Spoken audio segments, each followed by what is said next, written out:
So, Awesome. all right, let's go back into it. So, did you have any topic in mind that you wanted to come up? I said have a topic ready. I do, as a matter of fact. Now I'm going to offer this, and you can shut me down if you Okay. want, and I'll just make up something else. But I have been pondering an idea for a podcast, Ah, and now I'm not. Why I offer it with caution is because I'm not trying to take away from you, I'm all by ears. no I'm means. all ears. Uh, Very good. I love hypothetical questions. Um, uh, and often, my friend Michael, who lives in Washington State, he and I will get on. I'm going to pull up this document here with some questions here. We'll have some fun with that. He works late, and so I'll call him at like my 3 o'clock in the morning when he gets off work at like 11 and gets home at midnight. His midnight, my 3, and I'll sit on the porch with my PS Sony Gold headset on, bing, and and I'll just chain smoke, and we will outside. I don't smoke inside with my children. Hey, listen, okay, none of that. But um, Plus, I'll just you don't want your house to smell like smoke either. I mean, like that. no, That's it's I heard awful. that No, kind of stuff sticks to your the walls. You can't even get it out. sticks to Yeah. everything. Yeah, it really does. Yeah. So I'll go to my phone, Reddit, or wherever, and just read these things. And for hours, like I'll look up when the sun's coming up, and we've just been going over these hypothetical questions because it's so much fun. And so my idea for a podcast is a podcast in which you ask and answer hypothetical questions, and it's conversational style with I don't think I would be very good by myself. I think I would need other people to play off of, just like Yes. this. Of course. Maybe another person or 2 people, and then either they could be thematic, like one week's show, like anything could be about movies, and then you would ask hypothetical questions about movies. Like a famous one that we found on Reddit or somewhere um, was in Indiana Jones and the Last Crusade. Um, it's not a hypothetical question per se, but it's still like an investigative question. In Indiana Jones and the Last Crusade, is Indiana Jones really ever necessary? And and if we ponder it, we discover that he almost exclusively is not. And You why know, is okay? This you need to go on this one. I want to so hear. so so he just moves the plot along. Everything would have happened whether or not he'd been there. Everything was already transpiring to happen, or had already happened, or whatever it was. The plot seemed to be moving around him. Not he wasn't moving the plot. The plot was moving around him in the movie. Now, the only caveat to that Michael and I determined was that because of Marion had the top of the this is not the top of the staff, but she had the piece that was at the top of the staff of Raw or whatever it was. Marion had the piece, and then the Nazis were trying to get it, and then it was burned into that one guy's hand, but Indiana Jones had it. And he needed that to go into the Well of Souls or whatever it was to put it on the staff, and the red light goes through, Yeah. and it shows him where the Ark of the Covenant is. And so that or Raiders of the Lost Ark, not Last Crusade, excuse me. And so that's like the only moment in the movie where it seems like he's genuinely needed. And ironically, like there are so many ones like that where you think about it and you're like, I guess you really don't need them at all, do you? But because the movie's about them. Anyway, maybe that was a bad example, but that But was kind of some of the. would a podcast Go, be like a go. would you rather? Like when you just basically bring up a question, you're like a hypothetical question. In this scenario, what would you do? Is that and then every one of them there's like an episode Yeah, dedicated to either one or two or three, but they're all in a similar theme, similar vein. absolutely. And I think that the syntax for the question, like would you rather or what if you could, I think that those kind of questions, because there are so many of them, you would just find that you would find enough that fit into particular themes. You know what I mean? Yeah. And so there would almost always be a would you rather. There would almost always be a what if or an if you could, um, within a certain theme. And then just to kind of play around with that, there was a podcast several years ago called What If? And I think it was even an NPR podcast, but it only lasted 9 months, something like that. And so maybe that's for a reason. Maybe they didn't do well. I don't know. But if you're willing, if you would like to allow the musings Okay. to, go in this direction, I have 5 hypothetical questions. We don't have to do all 5, but if you wouldn't mind, Okay. should we try a few? Let's try it. Let's try it. Let's go for it. So my idea for the podcast was that we would always open the show with like a. All right. What's the first question? So like I said, I would kind of want to open each show with like a basic question, a baseline hypothetical. And of course the go-to of all go-tos when it comes to hypothetical questions is Winning the lottery. no, even more simple than that. That's a Okay. really good one though. I feel like it's gonna be, if you could choose one superpower, which would it be and why? Yes. So now, returning again to our multiverse, anything you want, I mean, because with each hypothetical question, I'm kind of talking to give you time to think. But with each hypothetical question, you're inevitably always going to ask, well, what does he really mean? I mean, if can you be like this guy who has like 5 powers? No, none of that. Shut it. It's one. No Superman up in this bitch. Yeah, I mean, so you could have one of Superman's powers, but it's not a combo deal, okay? What do you think you would choose and why? All right. So my go-to answer, at least this is not maybe not it maybe not be my go-to answer, but it's what came to mind. The very first thing that came to mind that when you asked the question, and it actually is kind of boring. Like I'm not going for like super strength or anything like that or whatever. But I actually it actually kind of like I guess more like and more kind of deals into my I guess you know how most people they have like what's called like a fear of dying and stuff. And so the Oh, sure. what Yeah. came to mind was Wolverine and his healing factor. So I was like, oh, just heal and keep my youth and all that stuff, all that good jazz. Like Claire or Yeah. the cheerleader from Heroes or whatever, or like that guy also. Yeah. He was Mhm. from feudal Japan and he just kind of like kept on living. So it's like I guess one of those, just the regenerative like powers where you just kind of stay the same age and you're just, either immortal and or maybe even not even immortal, but more like you just like live like hundreds of years, that kind of thing. Yeah, That's so Claire was indestructible, yeah, right? yeah, Because she had, so, well, no, I guess no, she could be injured, so she just had rapid healing powers like Wolverine. yes, Um, but both of them could theoretically be killed. I mean, yes, Wolverine yes, was killed just recently, of yeah, course, and they both and and then Claire could be Claire, and then, killed, and as long as she doesn't something doesn't like get just wedged into her skull, she would in theory just keep living exactly, in perpetuity. Like the right, guy yeah. from I forgot the David Andrews' character, his name is character, but the guy he was in Oh, feudal Japan with Hero, but then he got old and he started hanging out with Peter Petrelli in the present. Yeah, right. in season 2. But What a yeah. dope show that was. I appreciate that. It's a dope show. Wonderful.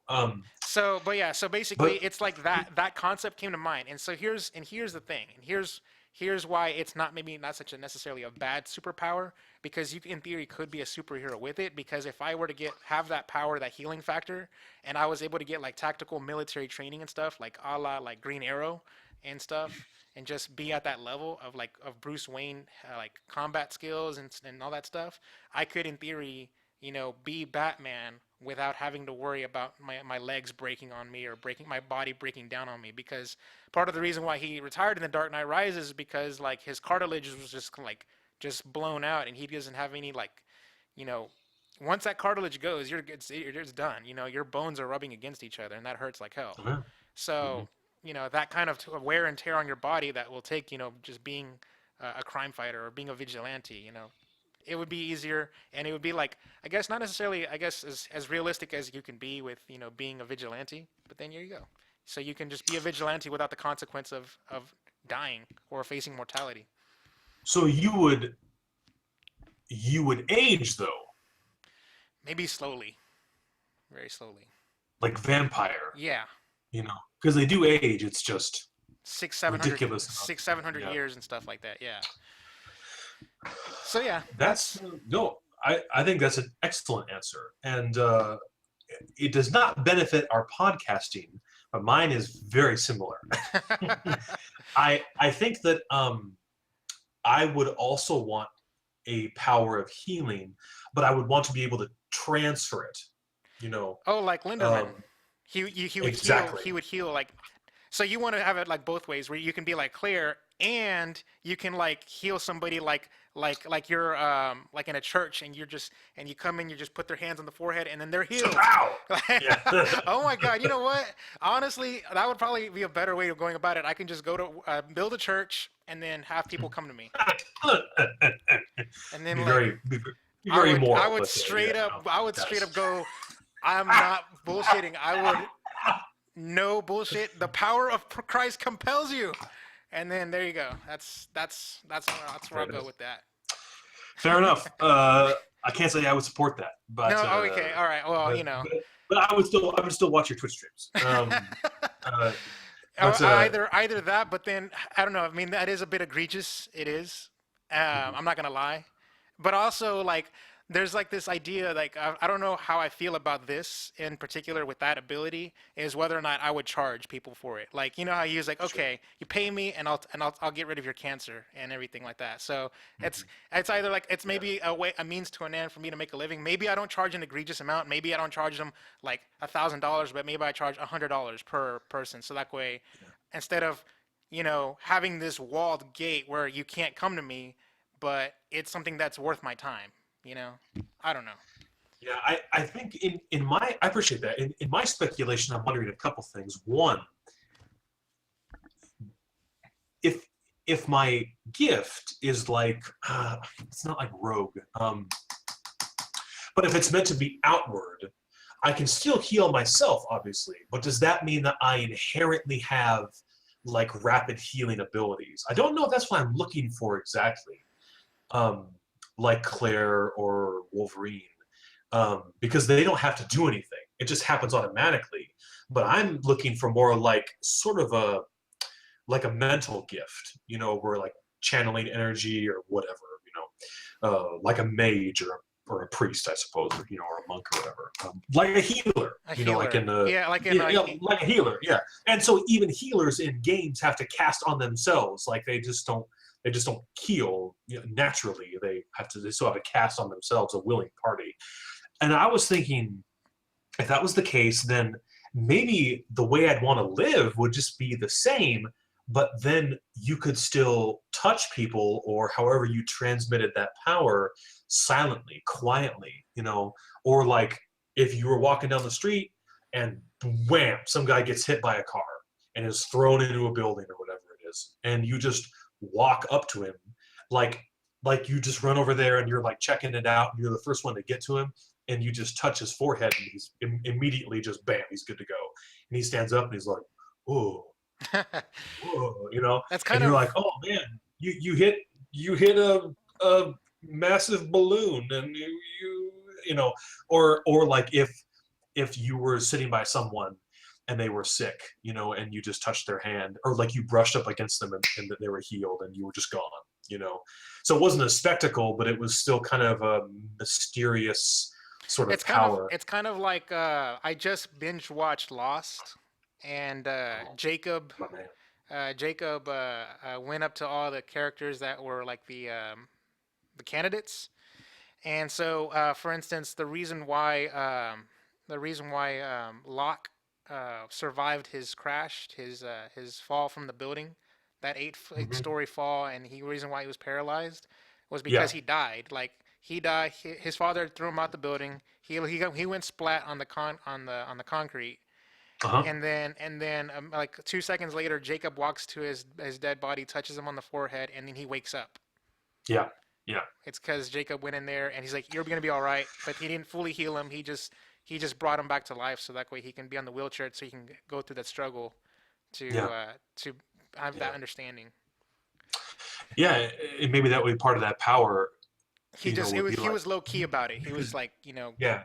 Yeah. And you could also limit like how far, like how much it could do. So like if you knew someone who was terminal with cancer, you could heal them so they had like a year of life left or whatever, So like, or someone who's like, so this happened at our church actually. So someone just came down. Well, they didn't come down with it, but they found out they had cancer like 6 weeks before they died, and the doctor said about a month left. That was it, and then she was gone like that, poof. And but what if you could heal them so that they had longer, so that they wouldn't be free of it entirely? I don't know why you would do that. Maybe they would ask you, they'd say, "Oh no, this is my path, this is my way." But that way you could extend their life so they could enjoy it more. I guess that's a possibility. But what's ironic to me is that we've both chosen powers that aren't really powers at all. Like in that sense of, like we're actually chosen these like passive, well, not passive, but these beneficial abilities, yeah. not aggressive offensive abilities. But I mean, but then I mean, come on, the fly, shoot, man, I don't know, man, I don't know, flying Mine. around. I mean, the second thing that comes like a second close, second place, a close second, is mind reading telepathy. Oh Um, sure. Either I would want a combo if it's like a telepathy combo slash mind Jedi mind trick, where I can bend your will to my. I can go in Hmm. there and be like, you will change my grade so from a B to an A right now, Yeah, right. and then they do it, Sure, sure, sure. and they don't have any recollection of doing it, Uh, like that kind of thing. There's that. yeah, yeah. That's I don't I know. guess. That's Yeah, another one of those things where it's just completely like just beneficial to me. I don't know. yeah, I'm hitting on a girl in a club or the bar or whatever, and I know if she's into me. yeah. I'm like, okay, you're into me, okay. But but but if you but theoretically, you could also bend other people's will to not to what you wanted, but to what you thought was best. So like, let's go back to the club, and there's this girl there, and maybe she's lonely. I mean, I'm not trying to be sexist. It could be a guy too. But like, you see he or she talking to another person, and you get that vibe that that person's bad news. You can tell that something's not right there, and you can see that they're going to go home. Like they're starting to walk out of the bar. They're going to go home together or wherever. And you can tap into that person's mind to say, stop, do not leave, you know, with this person. Don't put yourself in danger. And they just run to the bathroom or something, or they just, whatever. So you could actually like help people theoretically, That but is then true. like the level of your telepathy would matter, because then could you like reach into Vladimir Putin's mind, and tell him to beep, pop, boop, boop, beep, to fire off the nukes or something like that. I don't know.